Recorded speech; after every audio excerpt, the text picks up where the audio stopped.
பாட்டிலுக்கு 10 ரூபாய், பாட்டிலுக்கு 10 ரூபாய், பாட்டிலுக்கு 10 ரூபாய். ரோஸ்ட் பிரேஸ் சப்ஸ்கிரைபர்களுக்கு வணக்கம்.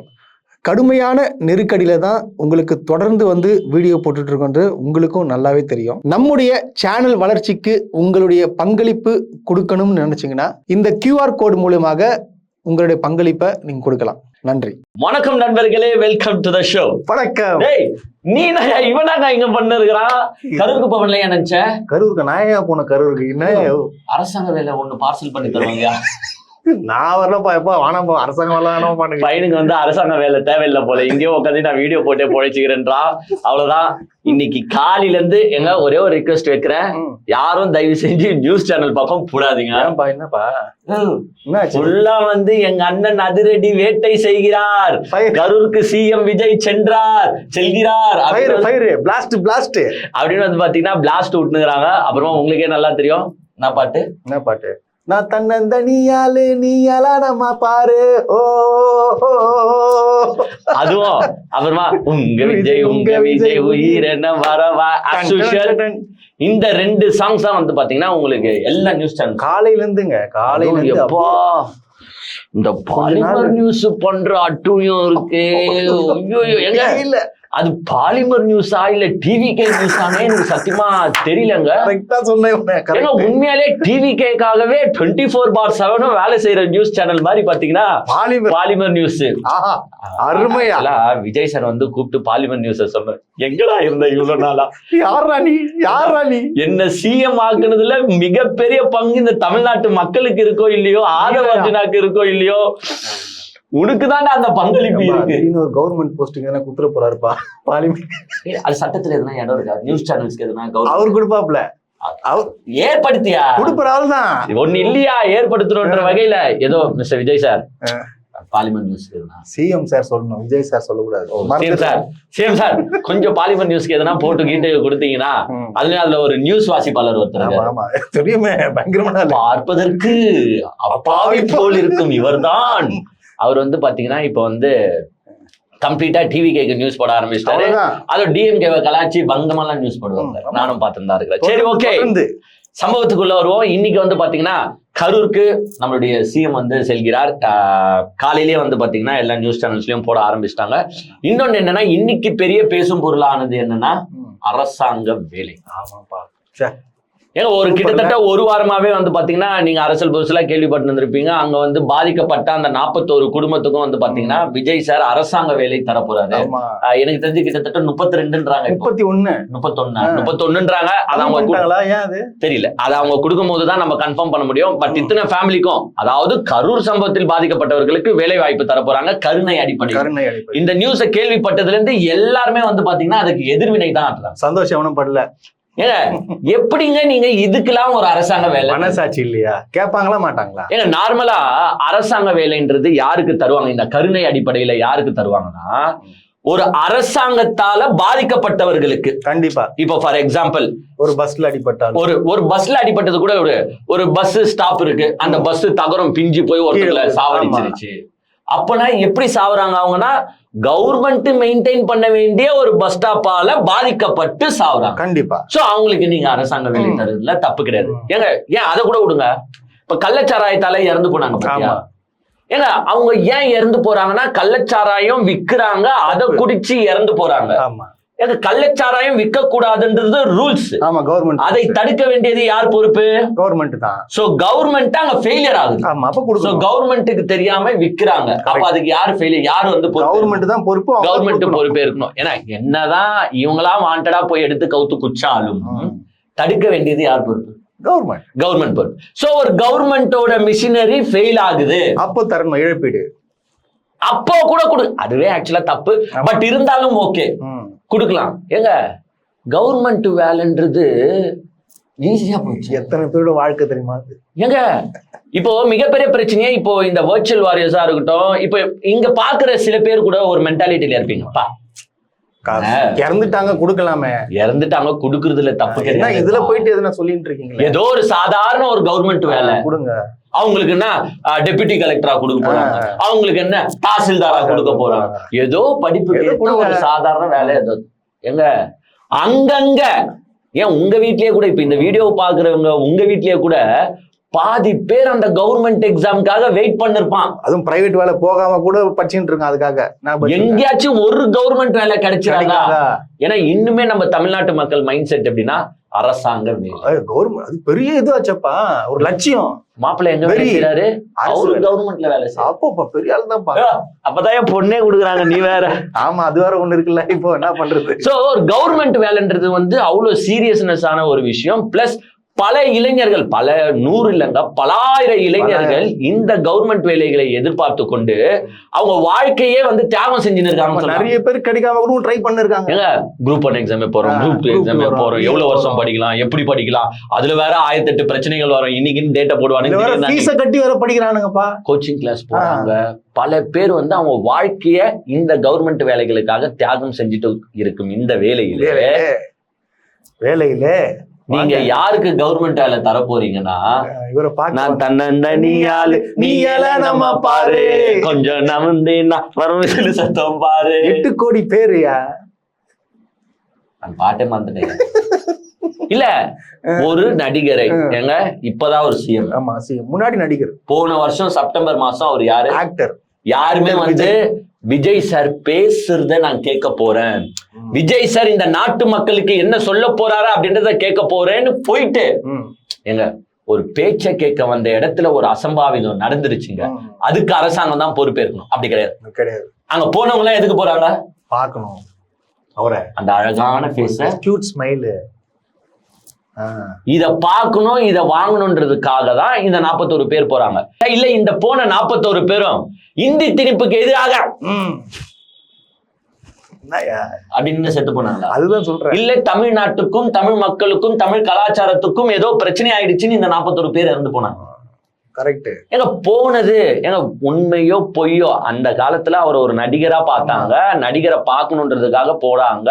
அங்க ஒரு அசம்பாவிதம் ஏற்படுது, ஒரு 41 பேர் இறந்து போறாங்க. பிரைவேட் நிகழ்ச்சிங்க சொல்ல போனா. ஆமா, ஒரு கட்சி சார்ந்த ஒரு நிகழ்ச்சி. எங்க இப்போ ஒரு அரசாங்கம் இப்ப இதுவே இன்னைக்கு சிஎம் சார் வந்து பாத்தீங்கன்னா பார்ட்டிசிபேட் பண்றாங்க. இது கவர்மெண்ட் நிகழ்ச்சி. இந்த கவர்மெண்ட் நிகழ்ச்சியில ஏதோ ஒரு அசம்பாவிதம் ஏற்படுது. இல்ல ஏற்படக்கூடாது, ஏற்படாதுங்க. ஏதோ ஒண்ணு ஏற்படுது. எங்க அரசாங்க நிகழ்ச்சிக்கு வந்து அவங்க இறந்து போயிட்டாங்க. அப்ப கொடுக்கல நியாயம் இருக்கு, அவங்க குடும்பத்துக்கு வரும். ஓகே 100% கொடுக்கணும். சும்மா வீட்டுல இருந்தவன அரசாங்கம் ஒரு நிகழ்ச்சி பண்ணதுன்னு கூப்பிட்டு இப்படி சாவச்சு அப்ப கொடுக்கலாம்ல. ஏங்க இதுவே டிஎம்கே ஒரு பொதுக்கூட்டம் நடத்துது இப்போதைக்குன்னு வச்சுக்கோங்க, அங்க ஒரு தள்ளுமுள்ளி ஏற்பட்டு ஒரு 30 பேர் சாவறான்னு வச்சுக்கோங்க, அவனை கூப்பிட்டு அரசாங்க வேலை கொடுப்பீங்களா? எப்ப கொடுத்துருக்கோம்? வெறும் நிவாரணி தான் கொடுப்போம். நிவாரணம் வந்து அந்தந்த பொலிட்டிக்கல் பார்ட்டி அந்தந்த ஃபண்ட்ல இருந்து கொடுக்குறதுங்க. அது யாரு வேணாலும் கொடுக்கலாம், அதை யாரும் தடுக்க போறது. கரெக்ட். நீங்க வந்து அரசாங்க வேலை தரணும்ன்ற போது அதுக்காகவே பல ஆயிரம் பேர் படிச்சுட்டு வெயிட் பண்ணுகிறான்றது தானே ஒரு கான்செப்ட். அது கூட நீங்க கொடுங்க, தப்பு கிடையாது. ஏதோ இந்த மக்களுக்காகவும் இந்த மண்ணுக்காகவும் போராடியவர்களுக்கு நீங்க கொடுக்கிறீர்கள் என்றால் பிரச்சனையே கிடையாதுங்க. இப்ப அந்த அரசாங்க வேலையை தான் பிரச்சனையா போயிட்டு இருக்கு. ஏதோ 31 பேருக்கு கொடுக்க போறேன்றாங்க. ஏங்க அவங்க கூட்டணி கட்சியில இருக்கிற சிபிஐ சிபிஎம் யாருமே ஒத்துக்கல. அவங்களே வந்து பாத்தீங்கன்னா அதுக்கு எதிர்கருத்து தான் தெரிவிச்சிருக்காங்க. எத்தனை இளைஞர்கள் வந்து எதிர்த்து பேசிட்டு இருக்காங்க. இப்ப எதுக்கு கொடுக்குறீங்கன்னு சொல்லிட்டு ஒண்ணே வந்து தெரிஞ்சுங்க. இப்ப மிகப்பெரிய பிரச்சனையே இப்ப இந்த கவர்மெண்ட் வேலைக்காக வெயிட் பண்ணிருக்கான் பாருங்க, அவெல்லாம் டென்ஷன் ஆயிடுவான். டென்ஷனா?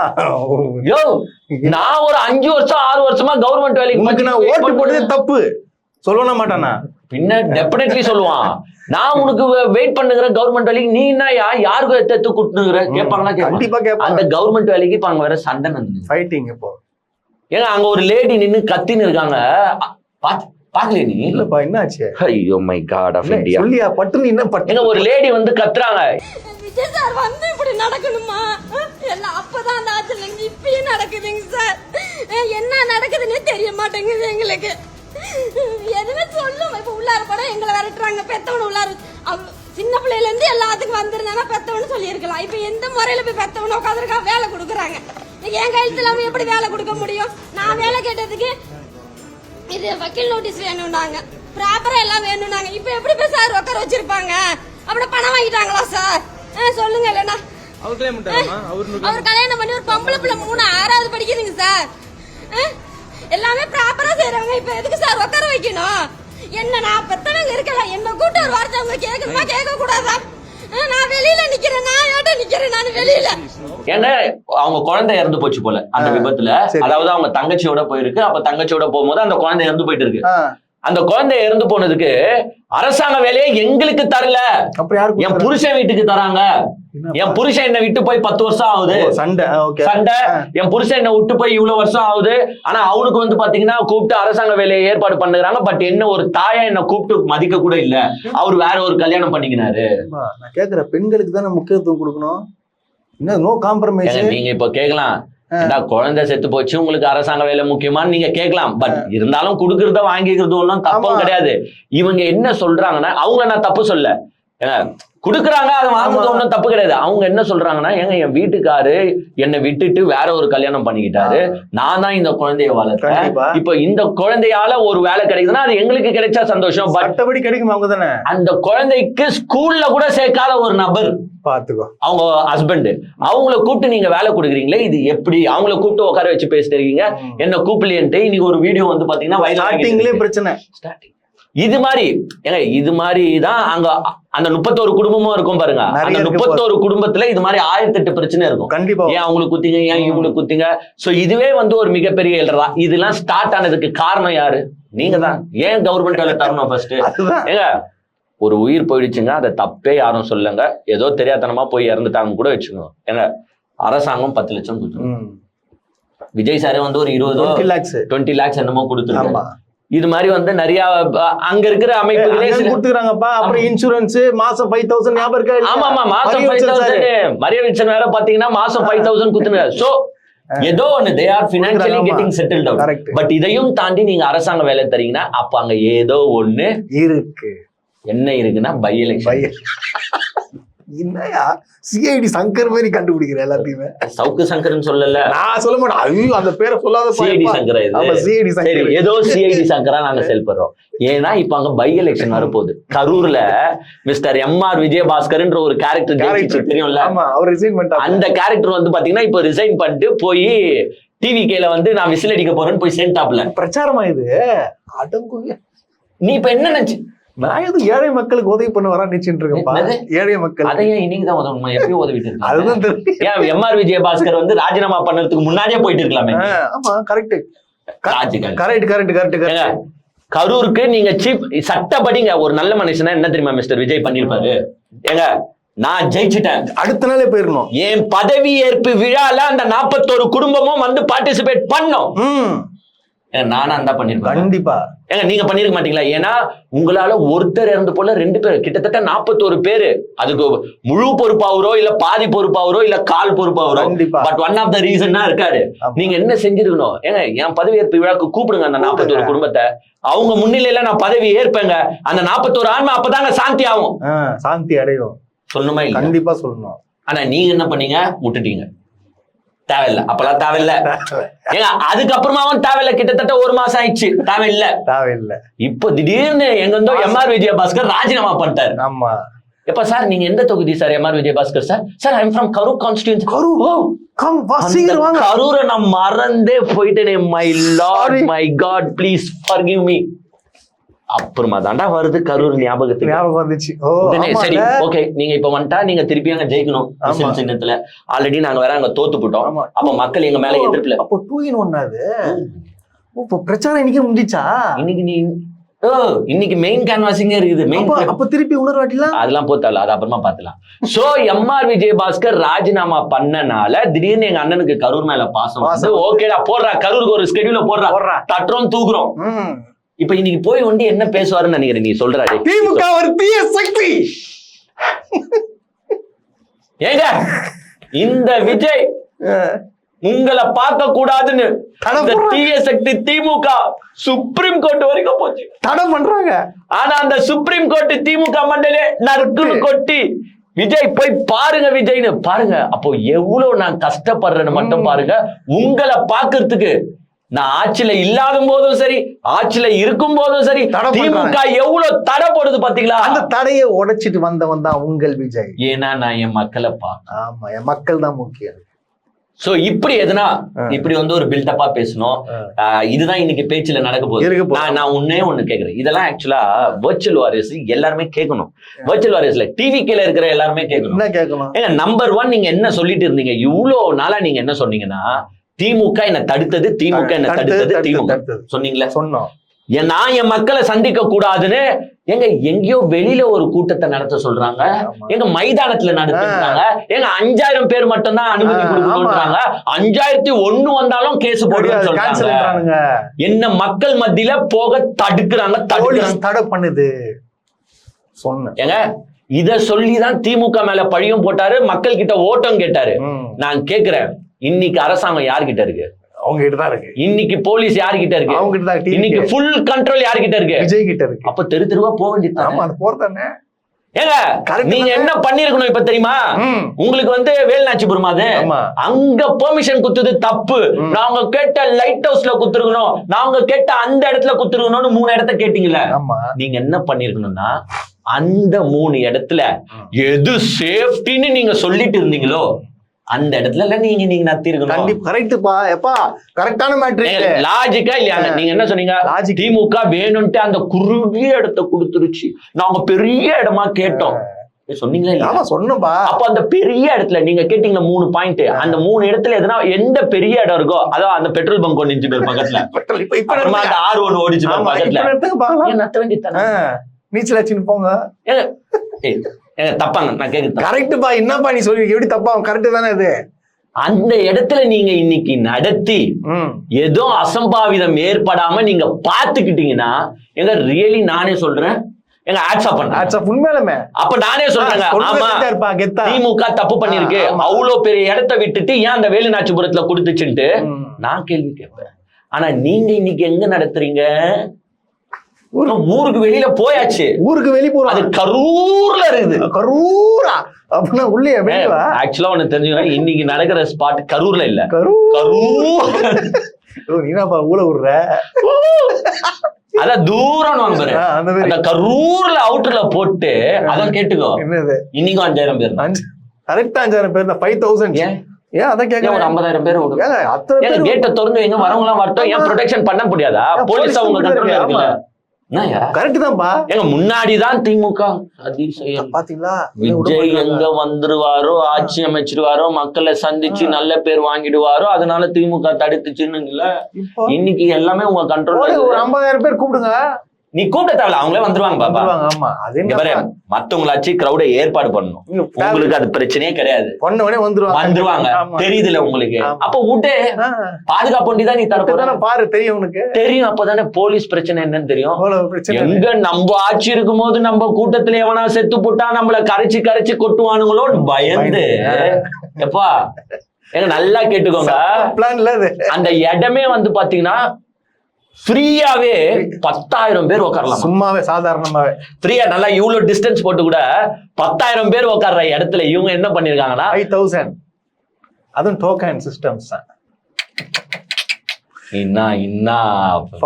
ஆனா இதெல்லாம் கேட்கணுமா இல்லையா? விஜய் சார் டிஎம்கே தான் வந்து பாத்தீங்கன்னா உங்களை 5000 பேரோட ஸ்டாப் பண்ணிச்சு. நீங்க ஏன் ஒரு 15000 ஒரு 20000 ஒரு 30000 ஆக்க கூடாது?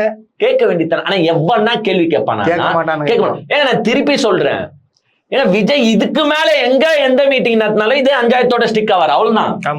அதை தாண்டி அவர் போக மாட்டாரு. ஏன் அந்த 3 ஸ்பாட்ல போய் நத்துங்கன்ற நானு இதுக்கு முன்னாடி நத்தது கூட அதான் பண்ணாரு. 5000 பேர் தான் பண்ணாரு. திருச்சிலையும் பாருங்க 5000 பேர் தான். ஏன்னா தெரியும், ஏன்னா எல்லாருமே வெயிட் பண்ணிட்டு இருப்பான். எதனா ஒரு அசம்பாவிதம் நடந்தா என்ன விஜய் சார் டிஎம்கே பீரியட்ல வந்து போலீஸ் குற்றம் சொன்னீங்க. இப்போ என்ன சார் சொல்லுங்க சார், பேசுங்க சார். டிஎம்கே டெக்னிக் அப்படியே ஃபாலோ பண்றாப்ல. எல்லாம் காப்பி தானே. டிரான்ஸ்ஃபார்மருக்குலாம் ஷெட் போட்டாச்சு. ஏங்க மரம்லாம் வெட்டாங்க, பரவாயில்ல. நான் வந்து இந்த திட்டங்கள் தான் காப்பி அடிக்கிறாங்கன்னு எல்லாருமே சொன்னாங்க. அதாவது அந்த விடியல் பயன் வந்து பேரை ஒண்டி மாத்திடுறாங்கப்பா, விடியல தூக்கிடுறாங்க. ஆனா நான் முதல்வனை வந்து ஸ்கில் டெவலப்மெண்ட் மாத்திடுறாங்க. சோ பேரை ஒண்டி அப்படி ஆல்டர் பண்றாங்க. பட் திட்டங்கள் கண்டினியூ ஆகுது. ஏதோ ஒண்ணு. ஏங்க நமக்கு வந்து அது பேர் மாத்துறீங்களா என்ன பண்றீங்களோ, திமுக கொண்டு வந்த திட்டங்களை அப்படியே செயல்படுத்தினா நல்லது. ஏன்னா அது எல்லாமே மக்களுக்கு உதவிகின்ற ஒரு திட்டம். தேவையான திட்டம் அது. அததான் காப்பி அடிக்கிறாங்கன்னு பார்த்தா எல்லாம் திமுக எப்படி இவர்களை பாதுகாக்க டிரான்ஸ்பார்மருக்கு வந்து தகர சீட்டை போட்டு அச்சாங்களோ போட்டாச்சு எல்லாம். அதே மாதிரி வந்து பாத்தீங்கன்னா எல்லாமே எல்லா ஃபெசிலிட்டிஸும் கரெக்டா இருக்கு. அதே மாதிரி எஸ்ஓபியும் போட்டாச்சு. எஸ்ஓபி போட்ட இது நான் டிவிக்கு எஸ்ஓபியா அதுதான் தெரியலையே. ஆனா அதுவும் ஒண்ணுதானங்க. ஏங்க அதாவது 10,000 பேர் உட்கார்ற இடத்துல 5,000 பேருக்கு அனுமதி. இன்னொன்னு ஏண்டா எங்களை என்ன கேட்டீங்க, தண்ணி பாட்டில் வைக்கல நான் கேட்டீங்க, இப்ப வச்சாங்களே, இப்ப வச்சேன் பாடுறான்ட்டு 5,000 பேர் 20,000 வாட்டர் பாட்டிலாம். இப்ப 4 நாள் என்ஜாய் என்ஜாய் என்ஜாய். அதுக்கு மீறி குடிக்க கூடாதா? இல்லப்பா காலைல 8 மணில இருந்து உட்காந்துக்கிறானுங்க. இருக்கு தண்ணி எல்லாம் பிரச்சனை வராதுயா. 20,000 நாங்க 50,000 கூட இருக்கோம்யா. ஆனா அங்க வேல்நாச்சிபுரத்துல அப்ப இவங்க நத்தும் போது 5,000 பேருக்கு 5,000 வாட்டர் பாட்டில் கூட தரல. 5,000 50 வாட்டர் பாட்டில் தான் குத்தானாங்க போல. அது நம்ம தெரியல. இப்போ 20,000 வாட்டர் பாட்டில் இறக்கி இருக்காங்க. இப்ப நான் ஒண்ணு கேட்கவா? கேளுப்பா, 100 கேளு. கேட்டுக்குவா, கேளு. 1000 1500 கேளு. திமுக நிகழ்ச்சி எல்லாம் நடக்கும்போது என்ன சொல்லுவாங்கன்னா, என்ன ஸ்நாக்ஸ் பேக் வச்சிருக்கீங்க, வாட்டர் பாட்டில் வச்சிருக்கீங்களா, இதெல்லாம் யார் வீட்டு காசு? யார் வீட்டு காசு? யார் அப்பா வீட்டு காசு? எங்க வரி பணம் சார். கரெக்டா சொன்ன பாரு. புச்ச பார் பாயிண்ட், சரியான பாயிண்ட். கேளு கேளு கேளு. கேட்டாங்க. உங்களுக்கு தெரியுமா? தெரியும். கேட்டாங்க. அதாவது திமுக அரசு நிகழ்ச்சி நடத்தினாலும் அப்ப வீட்டு காசான்னு கேட்டாங்க. திமுக சொந்த கட்சி நிகழ்ச்சி நத்தும், அதை அவங்க துட்ட போட்டு நத்துவாங்க. அப்ப கூட நான் எங்க வரி பணத்துல நத்தின்னு இருக்கீங்க அப்படின்னாங்க. யார் வீட்டு? ஆமா கேப்ப. நான் கேக்குவா, இப்ப கேளு. இப்ப கேளு. Please grant me permission. கேளுங்க.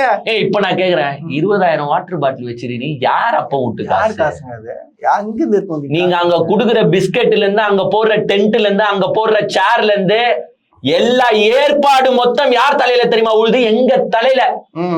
யார் அப்ப வீட்டு காசு? கேளுப்பா. ஏங்க தப்பா யார் தாத்தா வீட்டு காசுன்னு கேளு. யாரு? ஊரா மூட்டு நெய்யில பலகாரம் செய்யக்கூடாது சாரு. ஸ்வீட்டுங்க. ஸ்வீட்டா? ஊரா மூட்டு நெய்யில ஸ்வீட் செய்யக்கூடாது. இன்னைக்கு எவன் அப்பா வீட்டு காசுல நீங்க இந்த நிகழ்ச்சியை நடத்துறீங்க? ஸ்வீட் செய்யறீங்க. ஏங்க நீங்க என்ன பண்ணிருக்கோம்? என்ன செய்யணும்? தனியா கட்சி நிகழ்ச்சி நடத்திக்கணும். ஆமா. ஏங்க உங்க வர்ச்சுவல் வாரியர்ஸ் மாதிரி முட்டாளுவங்க நாங்க கிடையாது. கண்டிப்பா எங்களுக்கு தெரியும். அரசாங்க நிகழ்ச்சினும் போது அரசாங்க துட்டு எப்படி ஃபாலோ பண்ணணும்னு தெரியும். கட்சி நிகழ்ச்சினும் போது அது அவங்க கட்சி துட்டு அப்படின்றது எங்களுக்கு தெரியும். ஆனா உங்க வர்ச்சுவல் வாரியர்ஸ்க்கு எல்லாமே என்ன கேட்டானுங்கன்னா, திமுக நடத்தும் போது அப்பா வீட்டு துட்டியா, நான் மிச்சர் குடுக்குறேன், நான் ஸ்நாக்ஸ் குடுக்குறேன், எல்லாம் எங்க வீட்டு துட்டியா? நான் இப்ப சொல்லுங்க. இப்ப சொல்லுங்களேன், யாருது? இப்ப யார் வீட்டு துட்டு? இப்ப யாரோட வரி பணம் கேட்பாங்களா இல்லையா? கண்டிப்பா. ஏங்க ஒரு இன்னைக்கு நீங்க சொல்லிட்டு போறது என்னன்னா, அந்த குடும்பங்களை சந்திக்கிறேன். கரூருக்கு நான் வரேன். எப்ப வராரு? ஏங்க செப்டம்பர் 27, அக்டோபர், நவம்பர், டிசம்பர், ஜனவரி. ஏங்க இன்னும் 2 மாசம் போனா அதே செப்டம்பர் வந்து 1 வருஷம் 10 மாசம் கழிச்சு சந்திக்கிறாரு. எது பாதிக்கப்பட்ட குடும்பங்களை. நான் நினைச்சேன் வீட்டுக்கு போய் பாக்குறேன்னு நினைச்சிட்டேன்ப்பா. தப்பா நினைச்சிட்டேன்ப்பா. நீ என்ன நினைச்சா? நானும் நினைச்சேன். ஏன்னா அவர் என்ன சொன்னாருன்னா, நான் முதலமைச்சர் ஆன பிறகு வருவேன், தெரு தெரு, கிராம கிராமம், ஊர் ஊரு வீட்டுக்கு வருவேன்னு சொல்லிட்டு போனா. வீட்டுக்கு வரேன்னு சொன்னா இப்ப நான் திருப்பி தூக்கி எல்லாரும் சந்திட்டாரு. சரி ஓகே. ஏங்க ஒரு இழப்ப தானே பார்க்க போறீங்க. இப்போ அவங்களுக்கு திருப்பி ஆறுதல் தான். எப்படியும் அங்க போயிட்டு நீங்க கொஞ்சம் ட்ரை பண்ணாருன்னா அழ கூட செய்வாரு. அந்த நம்பிக்கை இருக்கு. ஆக்ஷன் இருக்குதுவா? எனக்கு இருக்குது. இன்னைக்கு இருக்குது. இன்னைக்கு இருக்கு இருக்கு ஆக்ஷன் செரமனி எல்லாம் இருக்கு. அதெல்லாம் நீங்க ரசிங்க, ஒன்னும் தப்பு கிடையாது. ரசிப்பதில் sentiment, action, sentiment, action, punch dialogue. ஆமா அதெல்லாம் இருக்காது. சோ இதெல்லாம் இருக்கும். ரோட் ஷோ இது.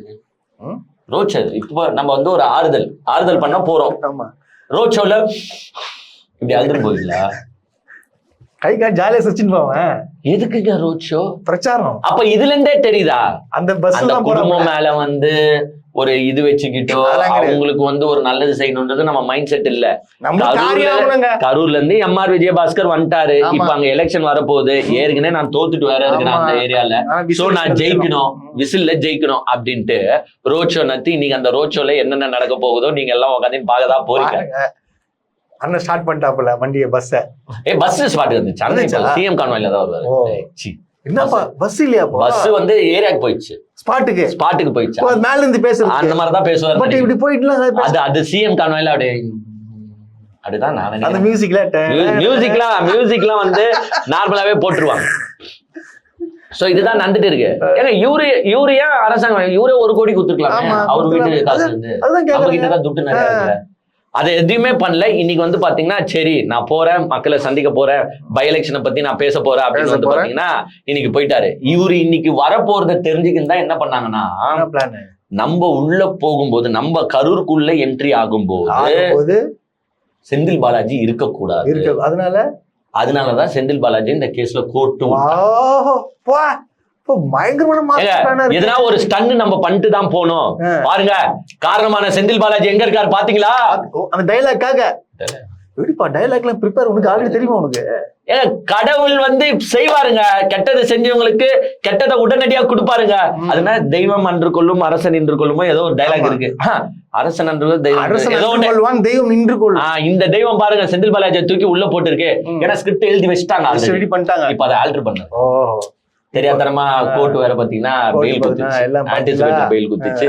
சோ அந்த ஸ்கிரிப்ட் எல்லாம் வந்து அழிச்சுன்னு இருக்காங்க. ஐயோ சார் இந்த டைலாக் எல்லாம் பேசிட்டு போறீங்க, அவர் வெளில வந்துட்டாரு, எடுத்துருங்க அத. எனக்கு ஒரு சந்தேகம், இப்போ திடீர்னு என்ன சந்தேகம் வருது? இந்தியா சொல்லியா? ஏங்க போன வாட்டி கரூருக்கு போகும்போது செப்டம்பர் 27 ஒரு பாட்டு பண்ணாரு, ஞாபகம் இருக்கா? பாட்டிலுக்கு 10 ரூபாய், பாட்டிலுக்கு 10 ரூபாய், பாட்டிலுக்கு 10 ரூபாய். செப்டம்பர் 27ஆம் தேதி இந்த பாட்டிலுக்கு 10 ரூபாய் பாடலை பாடினார் உங்கள் விஜய். இன்னைக்கு ஜூலை 10ஆம் தேதி, இன்னைக்கு என்ன பாடுவீங்க? இன்னும் விக்கிறாங்க 20 ரூபாங்க. அதுதான் நான் இப்போ கேக்குறேன். இன்னைக்கு மிஸ்டர் விஜய் போயிட்டு பாட்டிலுக்கு 20 ரூபாய், பாட்டிலுக்கு 20 ரூபான்னு பாடுவாரான்னு நான் கேக்குறேன். கண்டிப்பா பாடி கீழே இருந்து எவனா கேட்பான், தலைவா அந்த பாட்டு பாடு தலைவான்னு. தலைவா ஒன்ஸ் மோர் தலைவா, ஒரே ஒரு வாட்டி திமுக ஆட்சியில பாட்டிலுக்கு 10 ரூபாய், நம்ம ஆட்சியில பாட்டிலுக்கு 20 ரூபாய் பாடு தலைவா. ஏங்க நான் கேட்டது எதுனா தப்பா? ரைட்டு தாங்க. என்ன ஏங்க நீங்க போன வாட்டி கவர்மெண்ட்ல இல்ல, பாட்டிலுக்கு 10 ரூபாய் பாடி கலாச்சிங்க, தப்பு கிடையாது. அந்த 10 ரூபாய் ஒழிக்கப்பட வேண்டும், அதுல எனக்கு மாற்றுப்பட்ட கருத்து கிடையாது. இப்ப நீங்க வந்துட்டீங்க, எங்க சத்தியம் போடுங்க, இப்போ எந்த வைன் ஷாப்லயும் 10 ரூபாய் வாங்கல போடுவாங்க, ஏன்னா 20 ரூபாய்ல வாங்குறாங்க. சிரிக்கிற எங்க பாட்டிலுக்கு 10 ரூபாய் வாங்குறாங்க, வைன் ஷாப்பு கூட்டு போவான் நம்மள. இப்ப வந்து வா ஒரு கோட்டர் கேட்டா தம்பி 260, என்னப்பா 240 ரூபாய்ல 20 ரூபாய் வாங்குறோம்ப்பா, இப்ப 10 ரூபாய் இல்லப்பா. பாத்தியா 10 ரூபாய் 20 ரூபாய் வாங்குறோம். பொய் சொல்ல எங்க ஒண்ணு இவரு இன்னைக்கு போறாரு, என்னங்க மைண்ட் ஷாப் முழுவதும் நாங்க ஒழிச்சிட்டோங்க, இனிமே எவனும் 10 ரூபாய் விக்கலங்க. நான் உங்களுக்கு வாக்குறுதி கொடுத்தேன் செப்டம்பர் 27ல, இந்த ஊர்ல நான் நின்னு பேசினேன், பாட்டிலுக்கு 10 ரூபாய் பாட்டில் பாடினேன். இன்னைக்கு பாருங்க நான் முற்றிலும் ஒழிச்சிட்டேங்க, 20 ரூபாய் ஆக்கிட்டாங்க. இந்த ஆக்ஷன் முன்னாடி இதுங்க பண்ண வேண்டியது தானே. இன்னைக்கு பண்ணுவாப்ல, இன்னைக்கு அந்த பாட்டிலுக்கு 10 ரூபாய்க்கு என்ன பாடுறாருன்னு பாக்கணும். அது முக்கியமா நான் சமாளிச்சிருவாப்ல, மனசு சமாளி படிப்படியா ஒழிச்சுன்னு வரும். இங்க பாருங்க, இந்த திமுக இந்த தமிழ்நாட்டை நாசமாக்கி வச்சிருக்கு. அதை வந்து நாங்க முற்றிலும் ஒழிக்க பாடுபடுறோம், கொஞ்சம் கொஞ்சமா ஒழிச்சுன்னு வரும். நீங்க கவலைப்படாதீங்க. ஒண்ணு மூடுறது, இந்த பக்கம் பிரைவேட் திறக்குது. ஏன்னா நம்ம தான் ஆல்ரெடி சொல்லிட்டோமே, அரசாங்கத்துக்கு துட்டு வரக்கூடாது. உங்களுக்குப்பா அதுதான் சொல்லிட்டாப்புலையே யாரு முக்கியமான நபர். ஐயோ சரி, இன்னைக்கு கரூர் காமெடி எல்லாம் வந்து பாத்தீங்கன்னா பொறுத்து பார்ப்போம், என்னென்ன பேசுறாரு என்னென்ன பண்றாரு அப்படின்றத தம்பி வந்து ஒரு வீடியோ போட்டுருவாப்புல. நிறைய பேர் வந்து கேட்டு இருந்தீங்க, என்னப்பா 2 பேர் சேர்ந்து வீடியோ போட மாட்டீங்க. ஆக்சுவலா நான் வந்து கோர்ட்டுக்கு போயிடுறேன், இவன் வந்து தூரத்துல இருந்து வரணும். ஃபர்ஸ்ட் ஆச்சு வெட்டியா இருந்தோம், 2 பேரும் கால் அவர் லேட் ஆனாலும் அரை அவர் லேட் ஆனாலும் மேனேஜ் பண்ணிக்க முடிஞ்சிச்சு. இப்ப நான் கோர்ட்டுக்கு போறதுனால நான் எப்போ ஃப்ரீயா இருக்கணும் அப்ப குடுகுடுன்னு ஓடி வந்துட்டு குடுகுடுன்னு வீடியோ போட்டு குடுகுடுன்னு எஸ்கேப் ஆயிடுறேன். இவனுக்காக வெயிட் பண்ணனா நான் கோர்ட்டுக்கும் போக முடியாது, எங்கேயும் போக முடியாது. சோ அதனாலதான் டிலே ஆகுது. சோ எப்பயாச்சும் ஒரு வீடியோக்கள் போட முடியுமே தவிர்த்து கண்டினியூஸா வீடியோ போட முடியுமானா வாய்ப்பு இல்லை. சோ உங்கள் ஆதரவை எப்பொழுதும் போல நீங்கள் தந்து எங்களுக்கு உதவுமாறு தாழ்மையுடன் கேட்டுக்கொள்கின்றோம்.